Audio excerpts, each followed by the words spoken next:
அப்போ உங்கள் கணிப்புப்படி திமுக மீண்டும் ஆட்சி அமைக்கும்னு புரிஞ்சுக்கலாமா? திமுக ஆட்சி அமைத்துக்குள்ள வாய்ப்பு தான் அதிகம். பட் ஸ்டாலின் தோற்கடிக்கப்பட முடியாதவர் அல்ல. 1967 காமராஜரை முதிர்ந்த ராஜாஜி தன்னுடைய மதிநுட்பத்தால் திமுக தலைமையில பெருஞ்ச அண்ணா தலைமையில அந்த தோற்கடிச்சு காட்டினாருங்கிறது வரலாறு.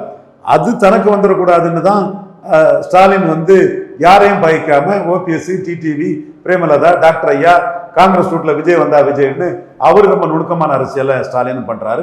பட் 1-1 ஸ்டாலினுக்கு கடும் போட்டி கொடுக்கலாம். பாஜக ஏதாவது திட்டம் இருக்கா சார் இப்போ திமுகவை எப்படியாவது வீழ்த்தரணும் அப்படிங்கிறதுல? அது நீங்க அவங்களோட நடவடிக்கையை உற்று நோக்கி தான் அதை நீங்க முடிவு பண்ணணும். பொறுத்திருந்து அவங்க நடவடிக்கைகளை பார்த்து முடிவு பண்ணணும். ஏன்னா இப்போ தேர்தல் கிட்ட நெருங்கிருச்சு.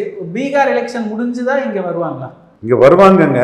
இவங்க வந்தாலே எல்லாம் நடந்துருன்னு என்ன இருக்கு? 24 மக்களவை தேர்தலில் எடப்பாடி கூட்டணி வேண்டான்னு போயிட்டாரு. இப்ப கூட்டணிக்கு வந்திருக்கிறது அண்ணாமலைக்கு உழைப்புல கிடைச்ச 11.4% வாக்கும், அண்ணாமலை 18% என்டிஏ வச்சு சீமான 8% சீமான நிதிஷ்குமார் மாதிரி சீமா ப்ரமோட் பண்ணிடுவாருங்கிற நாலேஜ் ஒர்க்கும் அதுல சான்ஸ் எடுக்க முடியாம தான் எடப்பாடி உள்ள வந்திருக்கிறாரு.